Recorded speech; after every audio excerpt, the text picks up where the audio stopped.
Buenas tardes. El tema que hoy tocaremos en nuestro estudio de Decisiones que Transforman de nuestra autora Wendy Bello es muy interesante. Sobre ello hemos hablado casi todas las mujeres en el mundo. En algún momento ha habido esta discrepancia, esposa versus mamá. Vamos a orar. Señor, te damos gracias por habernos creado como mujeres. Y te oramos para que tú nos guíes a través de tu divina palabra, el propósito con que tú nos creaste y podamos aceptar la forma en que tú nos diseñaste, no como nosotras queremos ser. Te damos gracias, Señor, por este tiempo en Cristo Jesús. Amén.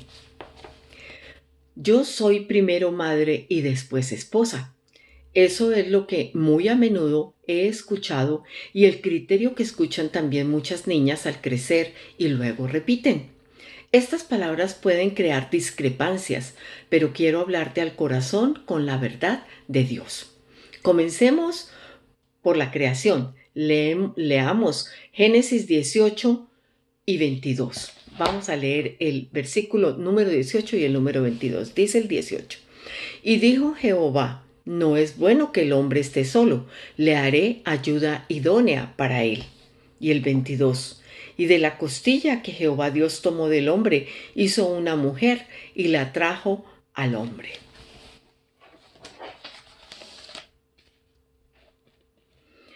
¿Qué tenía Dios en mente cuando creó la mujer? Bueno, la palabra dice muy claramente en el versículo 18, no es bueno que el hombre esté solo. O sea, que nos creó con el propósito de ser compañía para el varón. Y dice, aparte de eso, que le haré ayuda idónea para él. O sea, no sería, es algo para completar a la otra persona, no simplemente para tenerla ahí de adorno o, bueno, en muchas culturas, inclusive en forma humillante, tratan a la esposa. Por tanto, debemos remitirnos a lo que, como nos creó el Señor. Sigamos. Dice así. Quizás las tendencias feministas nos han hecho creer algo diferente, pero el diseño de Dios está claro. Fuimos creadas para ser ayuda ideal o idónea, como dicen otras versiones de la palabra de Dios. Me puse a estudiar un poquito más esa frase ayuda idónea y en mi búsqueda me encontré esta nota de la Biblia NET, la palabra hebrea para ayuda es ser. En este contexto parece expresar la idea de una compañera indispensable. La mujer supliría lo que al hombre le faltaba. Precisamente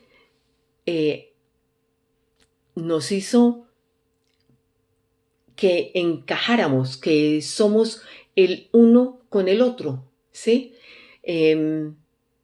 Entonces, nosotras eso nos costó trabajo aceptarlo.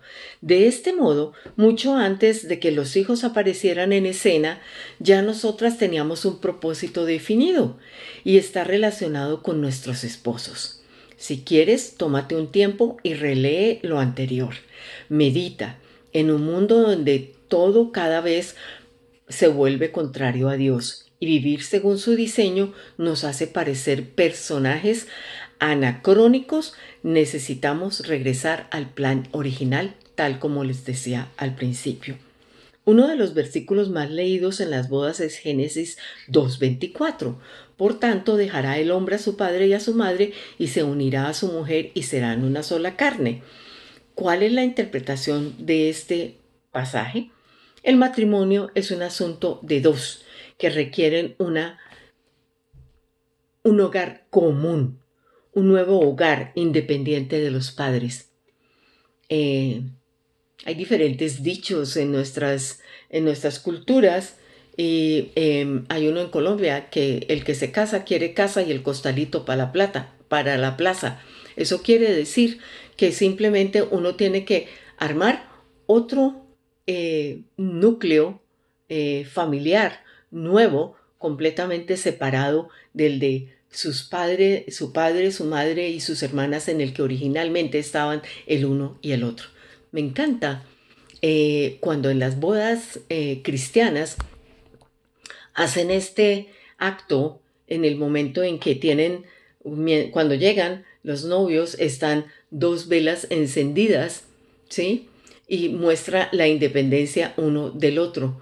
En el momento en que se convierten en un matrimonio, eh, hay una tercera vela en la mitad, apaga cada uno su vela y entonces esta nueva vela la encienden los dos y ese es el significado de ser una sola carne, una sola, una sola.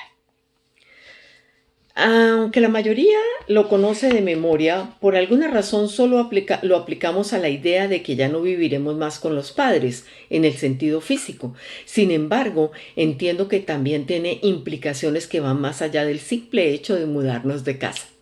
Al casarnos, empezamos una nueva familia, un hogar donde nuestra responsabilidad principal está en ese pequeño núcleo que iniciamos con nuestro esposo y al que luego se añadirán los hijos. Esto no quiere decir, por supuesto, que abandonamos a nuestros padres. Eso nunca está respaldado por la Biblia. Pero esos hijos un día dejarán a su padre y a su madre, nosotros, y formarán su propia familia.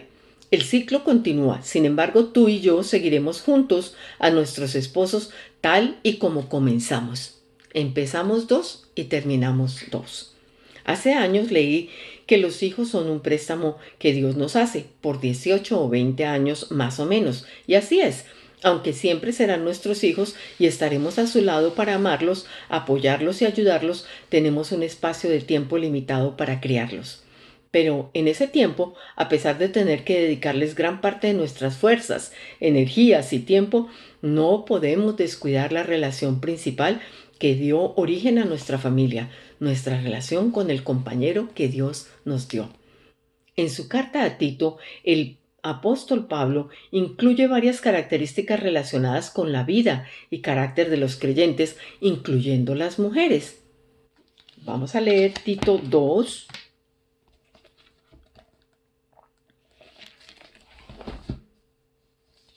Tito 2.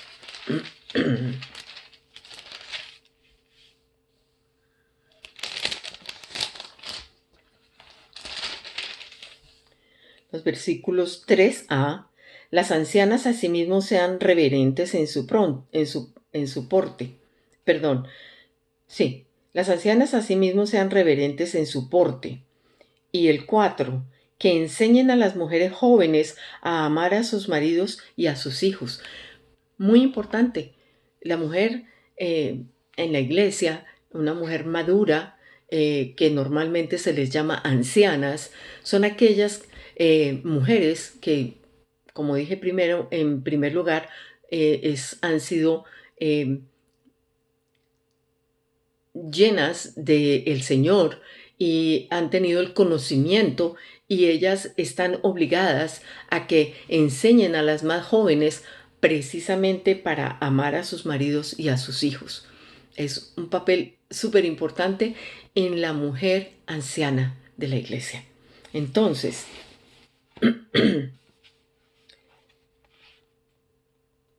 y en este pasaje es importante que se ve a quién debes amar primero. Dice, enseñen a las mujeres jóvenes a amar a sus maridos primero y a sus hijos segundo. Allá nos da un orden. Creo que fue escrito así con toda intención, dice la autora, aunque en nuestra traducción al español de este versículo se incluyó el verbo amar solo una vez. En el original aparecen dos veces y son dos palabras diferentes. La primera es philandros y se define como amar al esposo y la segunda es philotenos, amar a los hijos. Dos funciones diferentes y con un orden claro. Es ahí justamente donde viene el problema. Muchas mujeres deciden ser primero madres y luego esposas y alteran el orden que Dios dio y el matrimonio comienza a sufrir. Es interesante también que tanto en su carta a los Efesios, en carta a los Efesios, en el capítulo 5, el versículo 22 y 23 dice así, el 22: las casadas estén sujetas a sus propios maridos como al Señor, porque el marido es cabeza de la mujer, así como Cristo es cabeza de la iglesia, la cual es su cuerpo y Él es su Salvador. Quiero comentarles una experiencia que tuve en mi primera conferencia de mujeres. Eso fue en el año 1992. Yo apenas acababa de convertirme, no acababa, llevaba unos meses de haberme convertido. Y entonces mi cuñada muy inteligentemente me invitó a esta conferencia porque yo creía en la mujer de éxito, y la mujer de éxito era la mujer profesional que aplastaba al hombre y que no, no respetaba al marido. Entonces, ella me trajo a esta conferencia y oh sorpresa cuando empiezan a hablar de este orden divino y yo quedé boquiabierta. Para mí eso fue una cosa completamente nueva. En mi familia, mi mamá eh, Mi mamá llevaba las riendas, como se dice en Colombia. Mi mamá llevaba las riendas, aunque mi papá era el que más gritaba y el que más se enojaba, pero en últimas mi mamá era la que llevaba las riendas. Y nos decía a nosotras, por la experiencia que ella tenía en las circunstancias en las que tuvieron un matrimonio muy conmocionado con mi papá, siempre discutiendo, siempre peleando, mi papá utilizando lenguaje grotesco, tanto a ella para nosotras. Entonces mi mamá siempre la intención era: ustedes, mijitas, prepárense porque es que si a ustedes les sale un mal tipo, ustedes son las que tienen que salir adelante, porque primero están los hijos. Olvídense, si no les sirvió, no les sirvió el esposo. Así me crió mi mamá y eso era lo que yo creía. Y luego en el medio laboral incrementé mi feminismo. Yo era supremamente feminista en cuanto a lo que era yo tengo que sobrepasar al hombre. Ojalá pudiera no tener un jefe hombre, sino que yo pudiera saltar y estar por encima de los que tuve de jefes. Y Dios fue tan maravilloso que ahora que me pongo a pensar, yo tuve en mis primeros años, antes de ser creyente, mis jefes fueron hombres. Solamente he tenido una jefe mujer aquí en Estados Unidos, o la tuve. Y fue difícil, muy difícil con una mujer, mucho más que con los hombres. Pero yo no quería obedecerles a ninguno de ellos tampoco. No quería, mejor dicho, yo lo único que creía era que la que manda aquí soy yo. Y entonces así me crié en el sentido de que para mí el esposo de segundas, no, el esposo de terceras. Primero estaban mis hijos, luego mi carrera y de última mi esposo. Y Dios pues ni se diga, ni siquiera aparecía en el plano. Entonces, pues puedo entender perfectamente lo que está hablando aquí la autora y el costo que tiene esto, especialmente en nuestra cultura latinoamericana. Sin lugar a dudas hay matriarcado en las diferentes familias en Latinoamérica. Es muy común la matrona, ¿sí? Entonces, esto nos cae como anillo al dedo para que volvamos a reflexionar sobre esto, porque en muchas ocasiones, ya siendo creyentes, se nos sale un poquito de esto. Entonces, es ahí, nuevamente voy a repetir este párrafo que dice, es ahí justamente donde viene el problema. Muchas mujeres deciden ser primero madres y luego esposas y alteran el orden de Dios, el orden que Dios dio, y el matrimonio comienza a sufrir. Hay otra porción de la palabra que nos invita a leer, que es Colosenses 3, 18 y 19. Y dice así: casadas, estad sujetos a vuestros maridos como conviene en el Señor. Pero la autora cita: maridos, amad a vuestras mujeres y no seáis ásperos con ellas. me llama la atención que ella citó los dos, a pesar de que está hablando del orden de la esposa, ¿sí? Dice aquí, el apóstol Pablo al hablar a las familias cristianas, cuando se dirige a las mujeres, no se refiere al rol de madres, sino al de ellas como esposas. Y pregunta pues, ¿te resulta difícil entender este concepto? ¿Cuál fue el que aprendiste en tu familia? Pues precisamente me permití adelantarme y comentarles sobre el resultado de esos años hasta que cumplí 33 años. Esa era mi dirección que había tenido y esa era la forma de pensar que yo tenía y que la aseveré tanto estudiando en la universidad y luego yendo a trabajar, porque en el medio del trabajo mm, nosotros las mujeres no queremos que nos apabullen y entonces como no queremos que nos apabullen, nosotras queremos brincar la autoridad y eso es lo que hacemos con nuestros esposos. No queremos someternos, no queremos aceptar la autoridad y no queremos tenerlos a ellos en el orden divino. Primero Dios, segundo el esposo y tercero los hijos.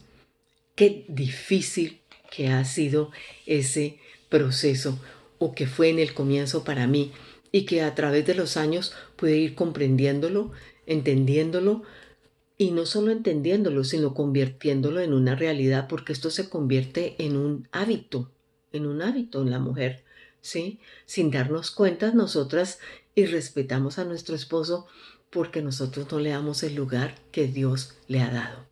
Entonces, ojo. Y dice ella, mi amiga lectora, no me malentiendas, para nada estoy promoviendo que seamos madres descuidadas, ni que no nos preocupemos de nuestro hogar. Al contrario, pero si mostramos a nuestros hijos un matrimonio precioso donde sus padres se aman, se cuidan, se dan prioridad, les estaremos dejando una herencia muy valiosa, un patrón que la sociedad no sabe mostrarles. Y cuando ellos tengan sus propios matrimonios, sabrán qué hacer para tener éxito. Tu esposo es el compañero que Dios te regaló para toda la vida. Y entonces, como recuerdan, este mes es el mes de mi aniversario. Entonces estaba recordando ese día que el Señor me regaló para toda la vida al hombre que se convirtió en mi esposo. Para mí en ese momento fue un momento de mostrar nuevamente mi falta de respeto porque no esperé a que él viniera a quererme conocer, sino que yo lo llamé para que él me conociera. Por ahí comencé. Y así duré durante 33 años no respetando el lugar que Dios le ha dado a mi esposo.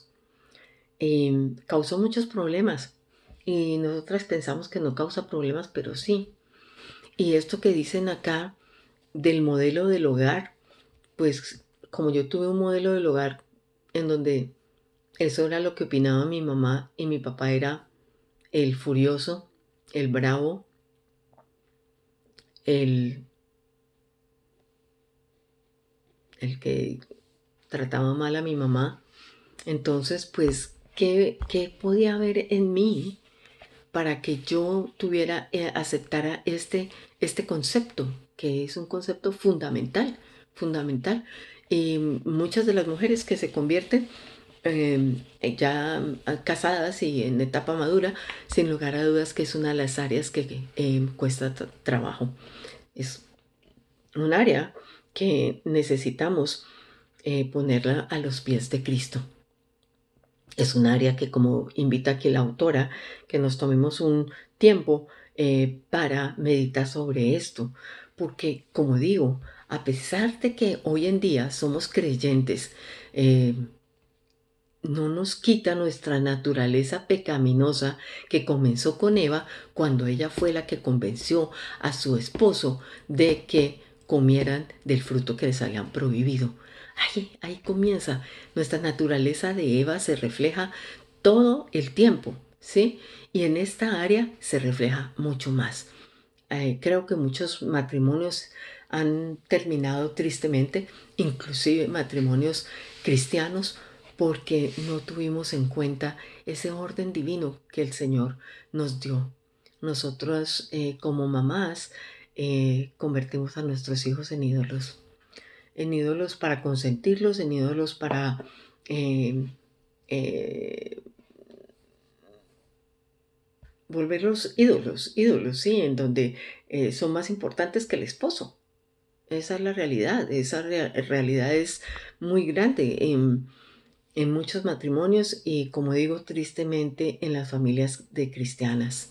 Entonces, que el Señor nos ayude en esta área, que el Señor te dé tiempo para que medites cómo estás tú actuando con tu esposo, si todavía tienes a tus hijos dentro de tu hogar o aún si tú ya los tienes fuera, porque aún así podemos ser personas que estamos más pendientes de ellos que de nuestro propio esposo. Que Dios nos ayude en esa área y que podamos disfrutar nuestra conversación este miércoles. Bueno, nos vemos.